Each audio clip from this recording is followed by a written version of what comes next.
Okay, let's see here. Who we got? Who we got? I'm waiting here. Let's see if I made this public or not. I guess I did, right? Okay, good. Jack, Robbie, who else is on here? Peter, how are you? Um, so I am coming to Boston next week, Peter. Um, I'll be there on Tuesday and Wednesday, leaving on Thursday. I have something on Tuesday night that I'm doing at the school with some of the faculty and some of the students and the admin people. So maybe maybe we'll have a meetup or something on Friday or I'm sorry, on Wednesday. I don't know. But yeah, I'm just kind of got my plans sorted out today for it. Good to see everyone here. I haven't been on in a long time. I have been working like a dog, trying to get the second half of the ear training course done, and um, been traveling. Had NAMM, have Berkeley next week, and then we'll kind of be back to normal. Then after that, then we gotta buckle down and finish up the ear training course and stuff. So, um, the string video. So I have that's kind of part of my Mythbuster series. The Mythbusters. So if I have to think about that, the videos that I've had in that series would be the John Bonham When the Levee Breaks. Yes, it has. What's up, Ron? It has an echo on it, right? And then fatter strings are better, which I always thought was ridiculous. That's a whole thing because of Stevie Ray Vaughan. Not that Stevie Ray Vaughan, you know, I love Stevie Ray Vaughan, loved Stevie Ray Vaughan, but I don't even know if this stuff is accurate that you read, anyways. You kind of have to have first person accounts of them. For example, I had heard that Frank Zappa used sevens, so I texted Dweezil to ask him, and he said that's absolutely true.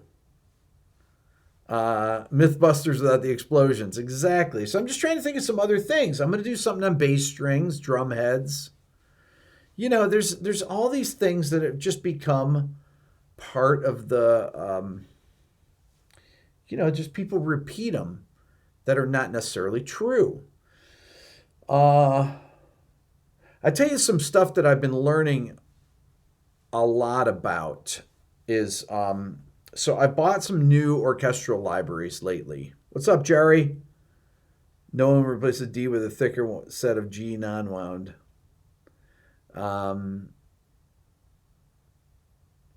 So I bought a new orchestral library called Metropolis. It's by the Orchestral Tools people.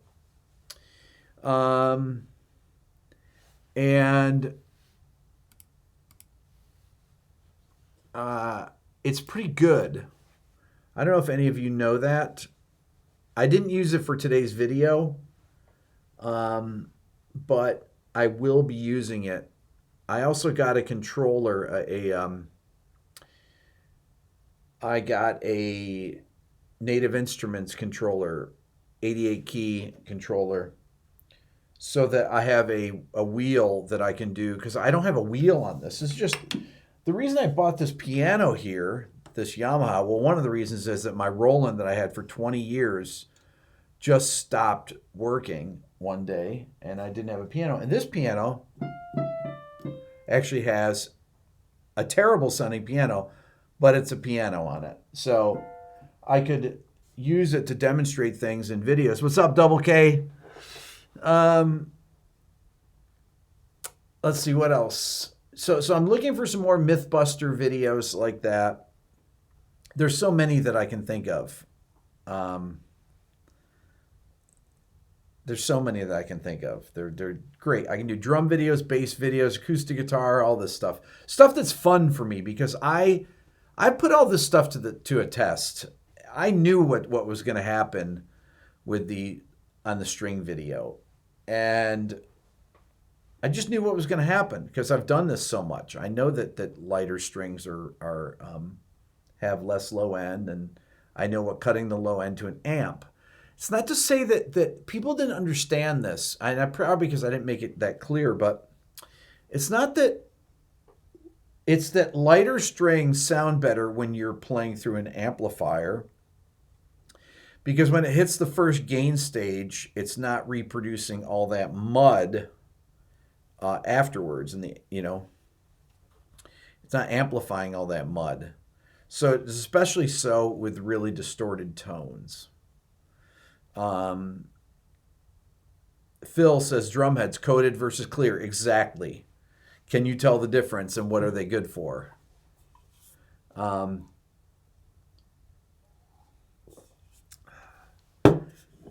Mexican versus American Strat. How about the greatest musicians who had a disability? Jerry Garcia missing half of his middle finger, right? Tony Iommi. Obviously Django. There's plenty of people that had disabilities.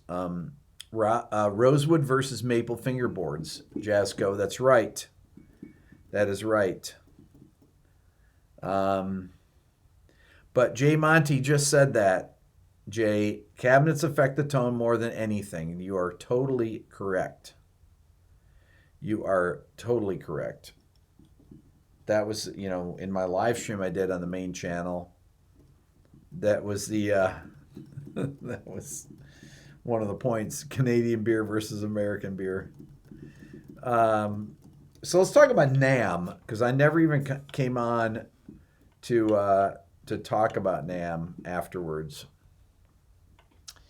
NAMM was really tiring.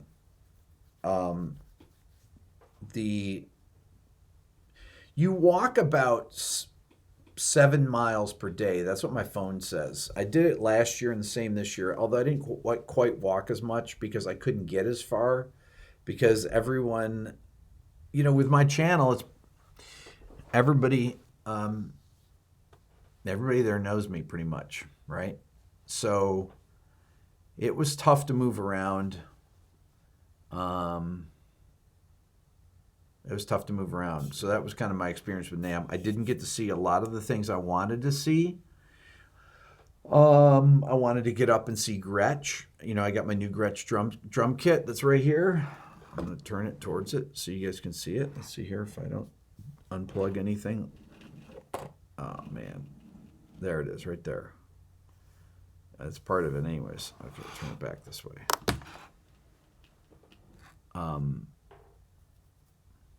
Go to NAMM wearing a mask.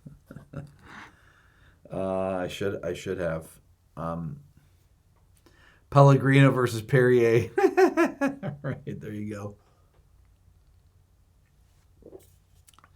go. Next year, though, I'm not going to volunteer to do any, to talk on any panels. I did Universal Audio and I did Gibson.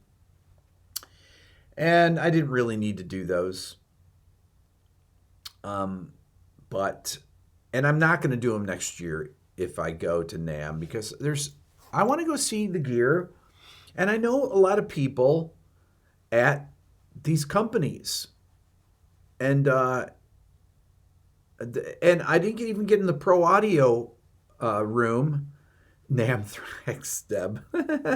I didn't even get in the Pro Audio room and see all the people I know, all the mic designers and things like that. Why the Gretsch drum set? Peter asks. I ordered this, Peter, months ago, about 8 months ago or so. I have always wanted a Gretsch broadcaster kit. It's so I've gotten 2 drum kits in the last 10 years. No, in the last 20 years. Most of my drum kits I bought in the early 2000s. So I haven't bought one since then. Um, and I wanted to have a vintage Ludwig that had reinforcement hoops, John Bonham kit, because I really wanted it for some of the videos I made. I wish I had it for some of the videos I made. And I wanted a vintage Gretsch kit. This is a, hey, Brett, this is a, um, like I said, it's a broadcaster, which is a 3-ply maple kit. And yeah, and so that's why, Peter, because I got a discount on it. I know the artist rep through Vinny, and and it's a killer sounding drum set. I'm gonna make some videos with it. I Here's an interesting thing. It's very difficult to find 24-inch kick drums. I went to Guitar Center. They didn't have any in their entire fleet of stores. None. Not one that they could ship. Not one. I was looking for a resonant head, a clear resonant head. Could not find it. Um, Apparently, because of big bands, or I'm sorry, marching band season, all the 24s and 26s and 28s for the marching drums get used up. So they had none in, but I have one, and I have to cut a hole in it. And I'm trying to think of a video that I'm going to make based around the drums. I'm going to do a Neil Peart video. Uh, Thank you, Deshaun. Appreciate that. Um, I don't know those. I don't know those the particular jets. The Electromatic jet. I don't know. What's the difference in price? Be curious.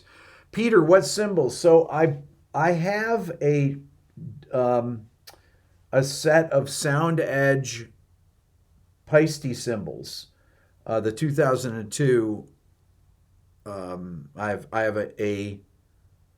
uh, I have an 18-inch medium crash, a 20-inch medium crash, a 24-inch ride, and a 15-inch Sound Edge hi hat.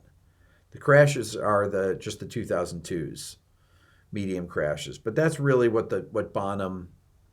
Um, that's really what the size cymbals that Bonham had, and these are great cymbals. They sound fantastic.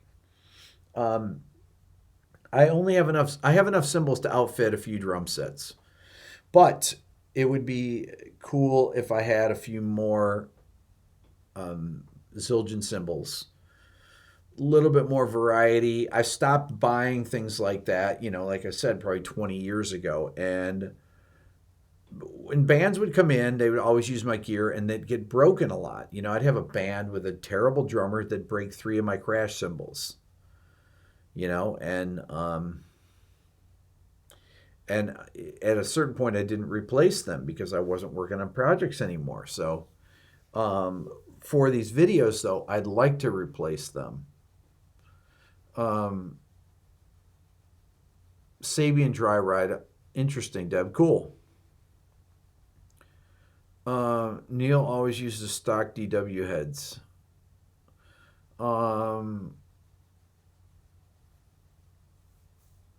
Mark, let's see, you saw a great video. Alex Guthrie, great singer at the Black Buckhead Theater. Don't know who that is. What's up, Paul? Can never have too many cymbals. Oh, Tonewood strap bodies. Oh, yes. That is, yeah. Said another moderator handled that. Who's the other moderator on here? Is Aaron on here? Aaron or Billy? Do I have any guitars that the pop mod and the volume control? What's up, Audrey? On the only things that have pull pots on my guitar, the only guitar with it is the PRS guitar. Maybe a couple of the PRS guitars have it. The two I have. I know one of them does. The 594 does. Definitely has the pull pots on it. That are pickup splitters.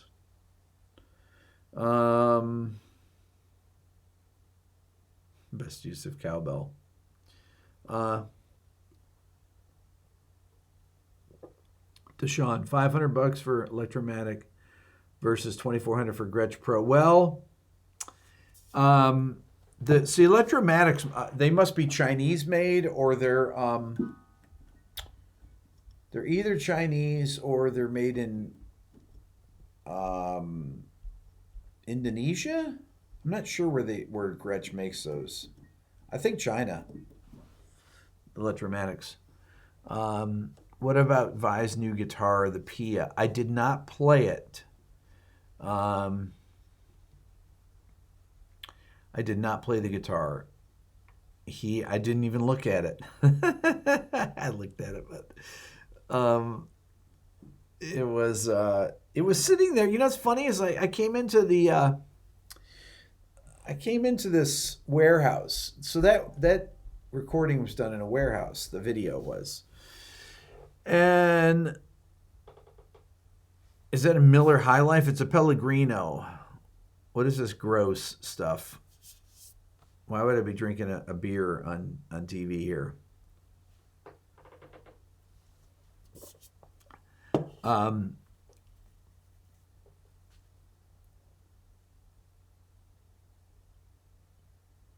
making anything in China soon.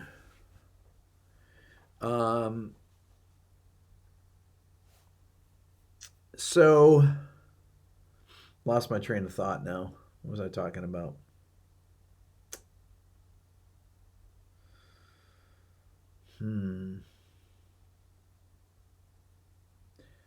Malaysia. Is that where it's being made? What's up, Rick? What brand makes the best jazz guitars? I don't know. I don't really check out jazz guitars very often. Okay, so what have I seen lately? I saw Robin Ford play the other night, and it was amazing. Robin was fantastic. I'm going to interview him coming up. I'm going to interview Ron Carter. I need to get that scheduled. I'm going to interview Eric Johnson. So I met Eric. He came to my talk at Gibson I did with Rhett and Dave. He tapped me on the shoulder. It was amazing. I turned around. It's Eric Johnson right there. He's going to be in town. I'm going to interview him when he's in town. I hope. Paul asked if Vinny is with Gretsch. Vinny is with Gretsch. Yes, he is. That's how I got my discount on the drum set through the artist rep. What's up, Rob? But speaking of Robin Ford, I was when he was playing in town, had the 615 phone call, and I said, hello. He's like, Ray, hey, it's Robin Ford. Hey, Robin, what's up? When he was playing in town. Yes, so Brett, Ron Carter. Let's get back to that. I got an email from Ron. He'd love to do an interview. I met a guy that came to my studio who has worked with Ron and good friends with him, actually worked on a lot of famous jazz records. And he hooked me up with Ron, and that's really going to be amazing. I'm not even sure that there's anyone bigger than Ron Carter that I could really... I mean, that's really like Herbie and Chick. Yeah, that's pretty much, you don't get any bigger than that. Um, oh, Steve Vai, yeah. So I was in this factory, and when I got there, Steve's guitar, I saw two of Steve's guitars, the white one and the green one, the Pia and the Gem. And I wasn't thinking anything of it that the Pia was the new guitar because I just wasn't looking. I just thought it was a green version of um, I thought it was just a green version of his Gem. I didn't look at the fact that it didn't have the same handle on it. So when I walked in to interview him, we were talking and he talked for a second with the white guitar. Then he said, "Oh, I guess I should hold the Gem." So I didn't play it at all. I didn't, not at all, nothing. Didn't talk, and I didn't hear him play it. So I don't know. I can't tell you anything about it. We just talked. Do I see some gotta have it gear at NAMM? I don't think that I saw. Okay, yes, yes. One of the things was a new version of this. I'll show you this. Hold on. Give me a second.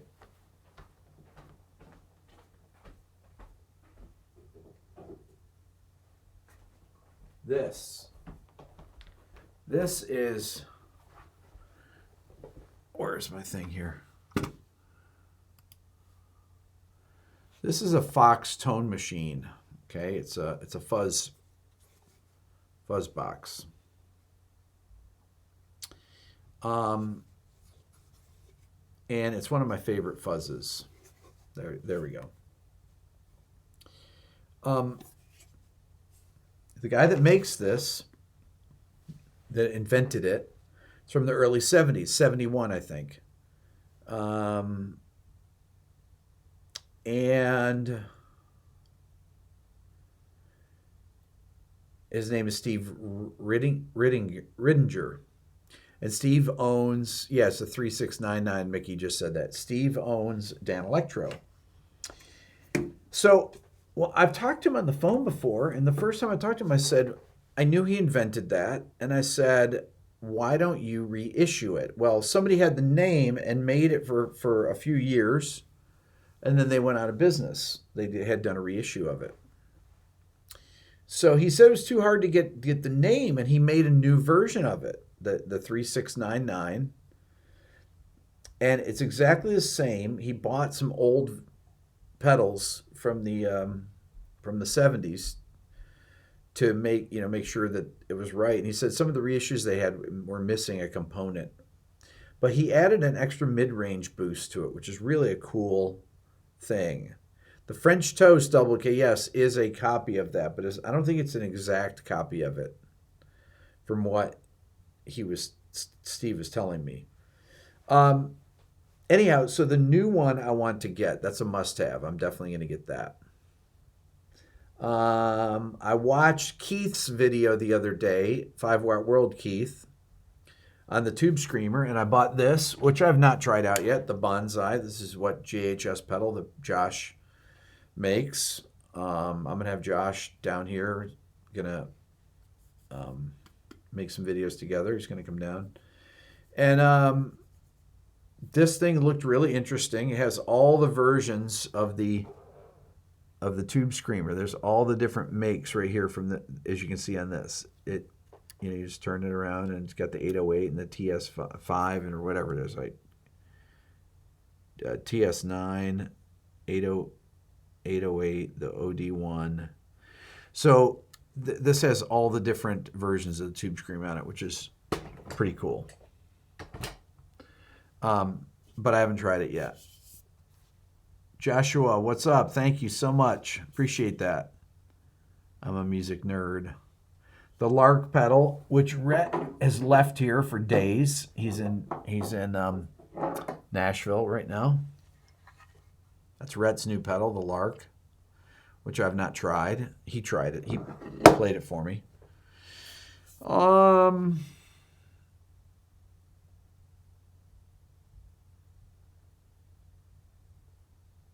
What's that makes this solo great? Is that from the Yellow Jackets? Is that what that is? I can't remember what that's from.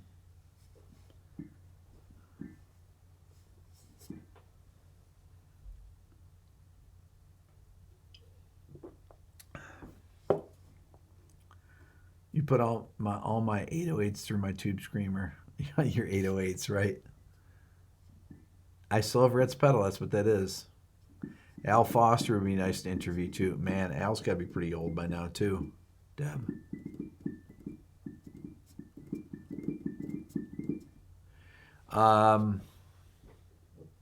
Anyhow, what else? What else?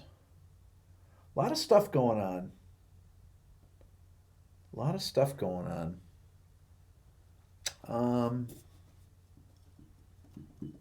No new gear or anything though. I mean, I got the drum set, but I've had that.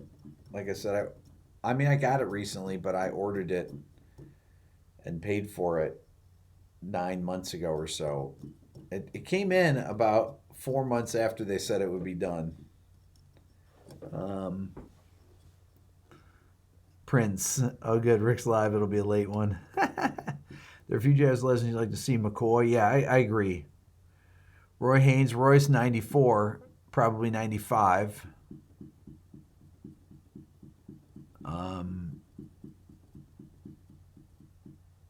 When you come to Oberlin, can I audit your lecture? Absolutely. I am going to come to Oberlin. I talked to my buddy Jay. We're going to schedule that in the spring.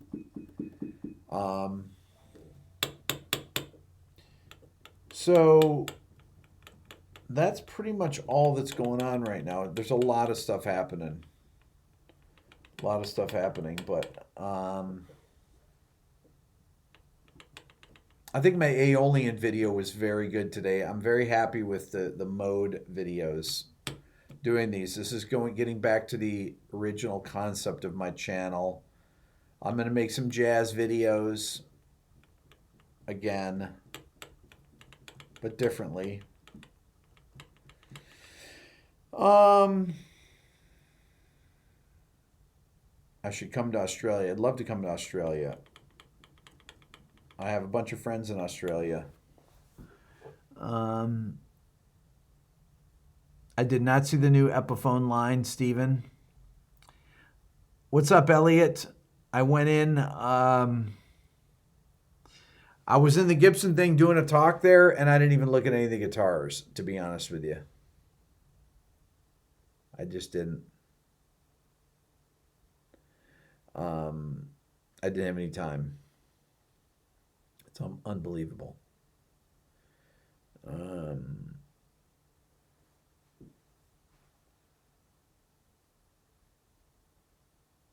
Tom, yes, I do the interviews that I want to do. I mean, so at NAMM, we have these get-togethers, YouTuber get-togethers. We had it 2 nights in a row, but everybody's there. You know, Rhett, Adam Neely, Paul Davids, Mary Spender, Marty Schwartz, Lee Anderton was there. I mean, every YouTuber that you can think of was there. Ben Eller,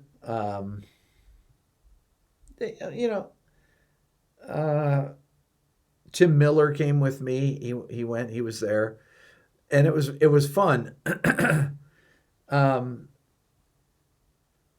And I was talking to Adam about interviewing Ron Carter, and I said, nobody's going to really watch that.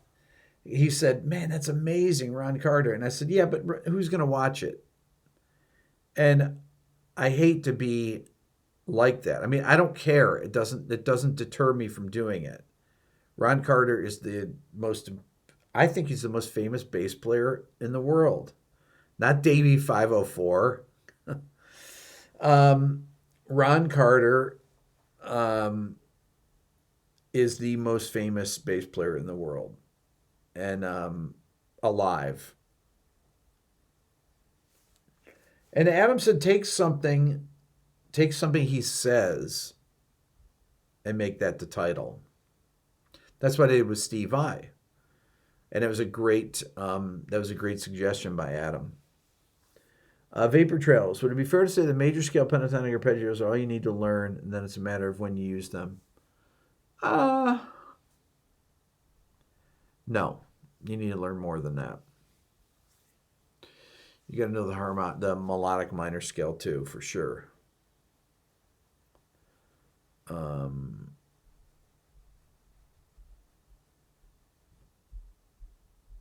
Ryan Carter is living gold. That's right. He is a boss. Let's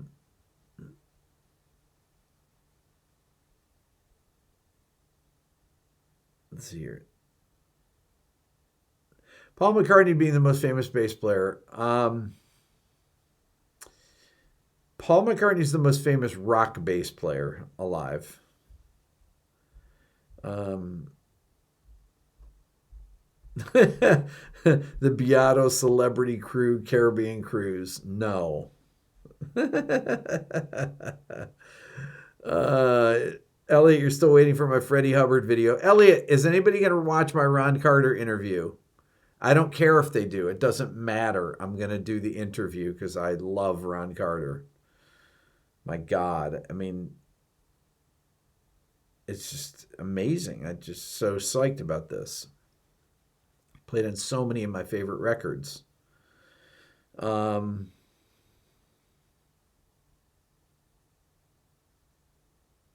Ron's tone changed a lot when the Fishman came out and then back to a deeper tone these days.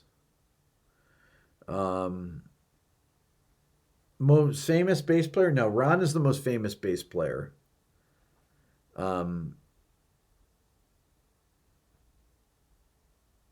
Definitely.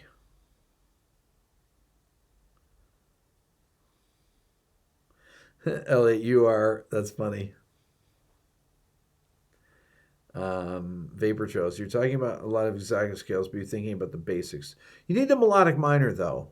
You need that. You need to add that to your list. Then you're okay. Do a Paul McCartney interview. Man, I would love to, but eventually get enough subscribers. Bootsy, I'll get them all on there.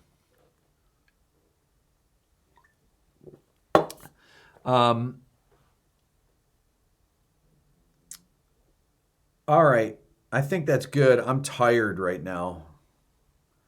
Been a busy week. Is he on maiden voyage? He might be. He might be. LF Piano, when you ask me the same question over and over, I don't answer those kind of things, but it does annoy me. The Pete Farmer interview would be a gas. That's true.